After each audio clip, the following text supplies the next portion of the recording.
Welcome back to a bonus episode of Why Would You Tell Me That? In part one, well, which is a few days ago now at this point, as you're listening, but not really because we're just continuing our chat. Yeah. Dave talked about an amazing time he had at the Metallica concert. Yeah, in the Snake Pit, in up the close Snake and Pit, personal. right.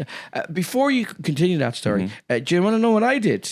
And so you had an amazing week. I did. I went to see Offaly play in Croke Park. They were 8 points up against Wicklow. They lost. Oh. Yeah, that went to shit. Then I went to see Offaly play against Cork in Semple Stadium. And they were murdered in that. Tremendous. So they lost about that. The only nice piece, well, in fairness to them, they played well in the second half and they didn't let their heads drop, and I was very proud of them for that, because in hurling you can be hockeyed. Yeah. And they're a young team. So listen, watch this space.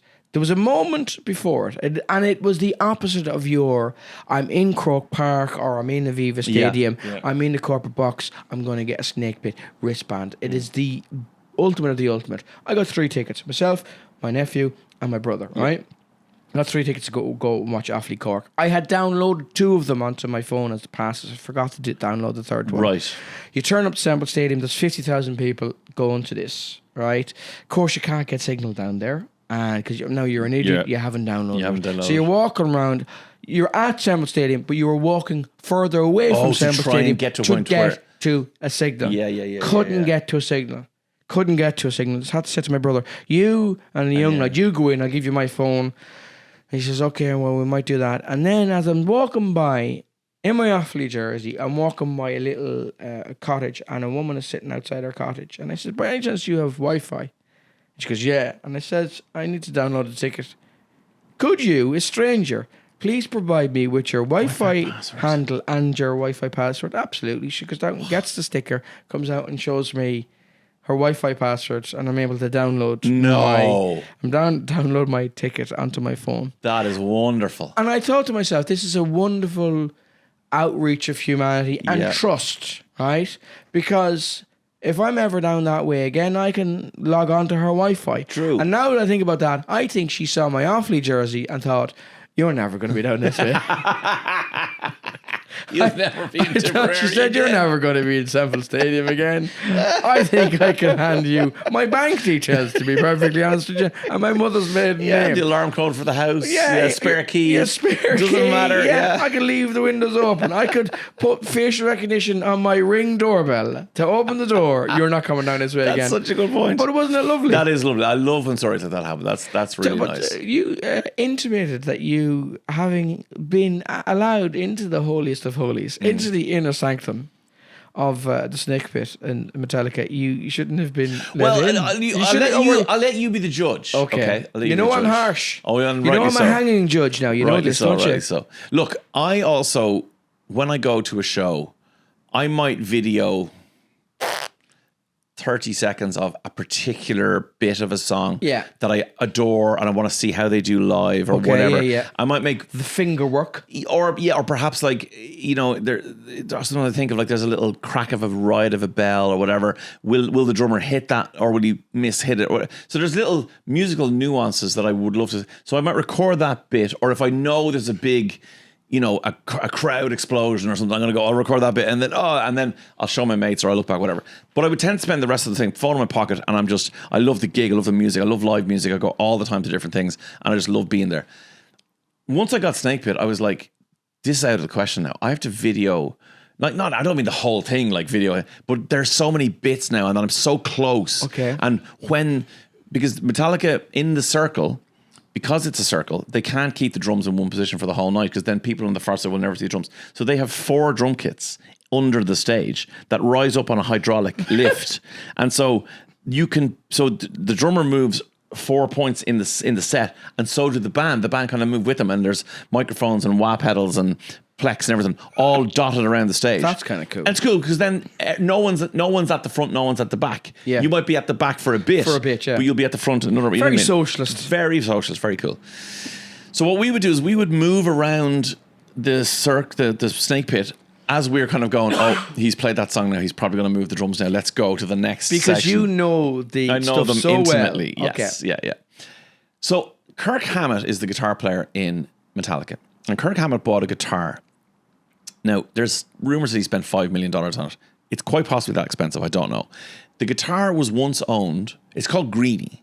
And the reason it's called Greeny is because it was owned by Peter Green of Fleetwood Mac. Okay. It was owned by Gary Moore, one of Ireland's finest ever guitar players. At one point, it was in the back of a car in Ireland when Gary Moore owned it, and the car was rear-ended and the guitar was damaged and repaired. And when €5 million. When the pickups were put back in after the repair, the way the pickups work is they're magnets basically, and when the string is struck, it disrupts the magnetic field between the magnet and the string, and that's how electric guitar works. And then the sound travels down the cable and into the thing. That's how they work. But the magnets were the second pickup was put in backwards, so the magnetic field was wrong. Okay, and when the two magnetic fields, which are so close to each other in the two pickups under the strings, when you turn that on, it creates an out of phase signal. Now, it still sounds like a guitar, but it sounds different than you would expect it to. And it's a very famous thing that this guitar has this out of phase sound if you want to flip the little selector to a certain point. Like, such a famous guitar. And when Kirk bought it, the rumor is it was around that kind of money. We don't know what. But to Kirk Hammett, that's pocket change. It's fine. Since then, it's probably doubled in value. Like, who knows what it's worth now. But the amazing thing is he plays this guitar on stage all the time. Right. Like, he doesn't just go... Yeah, it's not like a classic car that you leave in a garage. He enjoys this thing. Unbelievably so. So Greeny came out a couple of times in the set, and just like those of us who know are just like, oh my God, I'm seeing it. And again, I'm now so close. Like, I'm seeing it as close as Neil is to me. I'm seeing this unbelievably priceless guitar. I have a version of Greeny. There are 4 versions of Greeny, other than the real one, right? Yeah. Gibson create a Gibson custom shop one, which I think is about $50,000, right? And it's aged to look exactly like Kirk's one now, with because obviously it's been played for so long, certain bits of the paint have flaked off, and the pickups are certain whatever. So that's like 50 grand. There's a 20 grand custom shop version, which isn't quite as dedicated and the parts aren't quite as good. Then there's like a early thousands, like a €2,500-3,000 version by Gibson, and then there's an €1,800 Epiphone version. Epiphone is Toyota to Gibson's Lexus, if that makes sense. Okay. I thought I was going to buy the Epiphone version until I found the Gibson version on sale in Japan for an unbelievably close price to the Epiphone. So I bought the Gibson for my birthday just gone. I bought it for myself. I gave it to my wife, said, give me that on my birthday. So I have a version of Greeny, okay? And obviously you went in, while you were in Japan, you went to see your eldest child. I did, and Takano is doing very well. He is a very successful proud. engineer. Yes. Yes. So I'm going to get another picture for this bonus episode, which is, I decided, having witnessed it on night 1, I decided on night 2 I would try and get a video of Greeny. No, I got so many videos of Greeny. I was like, what else can I do to make this special? And for some reason in my brain, I thought it would be a good idea to, like a child who brings a poster to a Boys Own concert that says, like, "Spit on me, Shane." Yeah, I like thought spit me, Dickie, or yeah, Ronan sign my tits. Ronan sign my tits. Yeah, I thought it would be a good idea to hold up a picture of my guitar on my phone, like because I'm 5 feet away from him. Hold it up and think he'll see this again. Diarmuid, you can put this in the video. It's a beautiful thing. It's a beautiful guitar, right? Like a child, like a fanboy. Just hold it. He's playing a guitar, and you're holding up a picture of a guitar, not his guitar, a cheap version of his guitar, to hold it up, right? And I kept going, no, I won't. Like, I won't do that. And then I looked down at my phone and I go, I might do that. And I went, no, I won't do that. And then I went, I might do that. And then I said, oh, I'm going to do it. So in a song where he was playing the guitar and he was right in front of me. Is it a slow song? No, or is it a fast song? It's a fast enough song. Okay, yeah. I held up the thing on my phone like this. And I'd held it for ages and he didn't look at it, right? So then I was like, damn it, he didn't look at it. Guitar! And I went, what can I do? So again, Diarmuid, you can put this picture in. I wrote his name on it in white writing, okay? With an exclamation mark. Kirk, I wrote. And then I went like this and I held it up in the crowd and I pointed repeatedly at the picture, right? And he was on this side and he came across and his eyes were dark. Obviously, his eyes are darting around an entire stadium of 50,000 people, a snake pit of 500-600 people. He can see flashes of people, whatever. And I went at this and this is what he did. I'm going to do it to Neil, right? And the camera maybe won't pick this up, but he's like this. And he said, I held him and he went like this and he looked at the picture and he looked at me and he went and then moved on with his life. And he gave me the slightest wrinkle of the corners of his mouth in recognition that he was aware that of your existence. I existed. And I'm not going to lie to you when I tell you that I almost wet my pants. I fanboyed in a way I wasn't sure I could have fanboyed. Do you know when you see somebody has just been canonized by the Pope, right? And they go to St. Peter's and there's all these people holding up pictures of the saint that's just been canonized, and like Mother Teresa or something like this, and they're looking at the Pope going, yes. Yeah. That's effectively... That's essentially what you've done there. Yeah. And I got away with it in that... No, you didn't. You didn't. I looked... And I told my friend David what I was doing, and he looked at me, and he kind of went, and then we got on with the rest, moshing to the rest of the song. I mean, I love the fact that you still have your enthusiasm for anything in life. Yeah. That would make you act like such a gobshite. I mean, I love the gobshite level of fandom. Yeah, that's what it is. And it's why I'm so happy I've never interviewed them. Because... no. That's interesting. Yeah, I think they're the... Would you not want to interview them? I don't think... There was talk around 2019 when they played Slane. There was a couple of authors who've written multiple books that I absolutely love. Right. And I don't ever read anything about them in interviews because I don't want to think that he's an arse. Yeah, and look, I have consumed so much Metallica. I know when and how and where they're arseholes. I know they are. Like, and I know, that they're human beings and they have flaws. But when it comes to the music, for you, though. Yeah, they're just... I have them on such a pedestal. Look, I'm also a purist in some ways, in the sense that I have a T-shirt that says Kill and Ride and Puppets and Justice, full stop. And that is their first 4 albums. And in my opinion, that's Metallica. And once they started doing Enter Sandman and Nothing Else Matters and all those things, Is there anybody else that you wouldn't interview? See, that's the thing I think about. I think they might be the only people for that reason that I don't really ever want to. Whereas I do want to interview and have interviewed Will Ferrell. I do want to interview, Frodo Baggins, Elijah Wood. Like, I'm happy to do those things, even though Elf and Lord of the Rings are my 2 favorite movies of all time. Movies don't mean the same to me that music does. Yeah, but you wouldn't interview J.R.R. Tolkien because maybe, like, so. Well, he's not here. But. Well, yeah, I know he's not. I know he. Well, you haven't seen him in 50 years. Tonight, the Ghost of Cilla Black, but because he is the originator of it, if Elijah Wood wasn't a good Frodo Baggins, you could still love other parts. Okay, I know what you mean, but I will say that I am Are you more into the films and the books? Yeah, Stephen Colbert, for example, is famously a scholar of Tolkien, right? Yeah, and is now writing He's writing, the next movie. Oh God, I can't wait for this.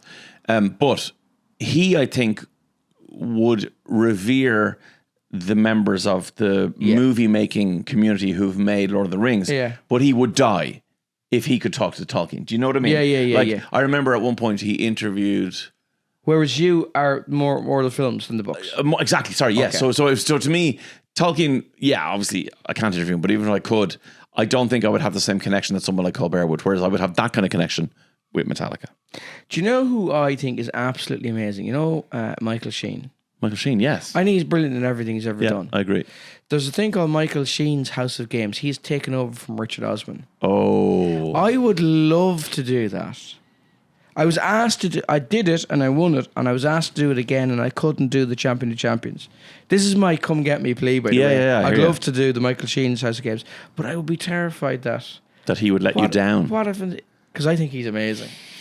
See, that's the thing. Like I think he wouldn't, though. I think he'd be cool. And I think if I met Metallica, I think it'd be fine. But I guess I have a thing where when I interview somebody for 5 minutes on Zoom or for 5 minutes in person, it's very formulaic for everybody involved. You got to get in. We're all professionals. Yeah. And I try my best to break down barriers and have a bit of fun. And I'm very good at it, I think. But you are very good at it. Thank you. But at the same time, it's still, I'm one in a sea of. Whereas if I could hang out with somebody from Metallica for an hour or an afternoon or what, that would be completely different to me. Completely different. Like, I would jump at that.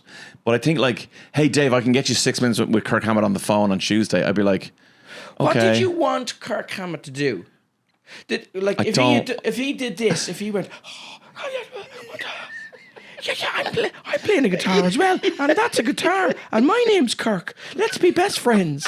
I think that's what it was. Be best friends. I think I wanted or if he him. took it off and handed it to you and went, you know what a guitar is and you know my name. Could you play this guitar, little boy? I think I wanted him to say to me, why don't you come and live with me? Come backstage afterwards and we'll talk about your... I think ultimately that's what I dreamed would happen.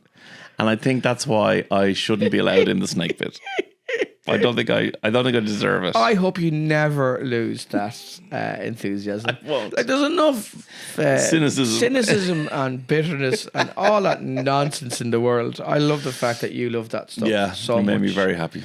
I did a gig years ago in Burr, County Offaly, and Brian Wheelahan was at it, and who was an amazing Offaly hurler, and it was on the Millennium team, and it's not going to mean a lot to a lot of people, but in the golden age of hurling, I'm from a small county, and we can only expect to be amazing every so often when we get that crop every couple of of players. generations, yeah. And we got that crop of players. So in the 90s, when you were in college, you thought it was going to last forever and you win All Irelands. And he was at a gig once, and I was like, you know the way you're bantering at the front row and messing all the rest. Yeah. And I just went, oh, thanks very much for everything.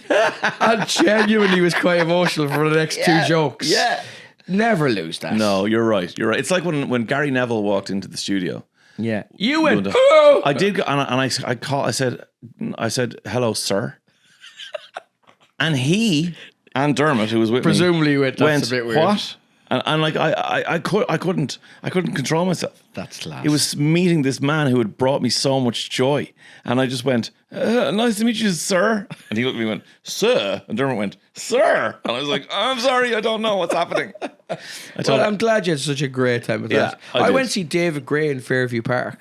How was that? It was absolutely brilliant. Okay. But you do the same thing you do when you got your COVID injection. You're looking around at everybody who's the same age as you going, I don't look like that. I don't look like them, do I? I'm young and cool and hip, am I not? No. No. He looks amazing. Yeah, he does. He looks the exact same. I know, it's terrifying. Yeah. It's rock stars for you.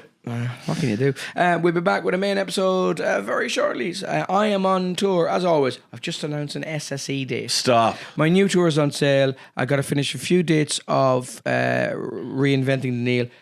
Olympia, September the 20th, and the Everyman in Cork, third night in the Everyman in Cork, September Not 20th. to confuse your fans, what's the new show called? Neil's on Wheels. Neil's on Wheels. Because I'm driving around the country. Incredible. I will talk to you soon. Bye.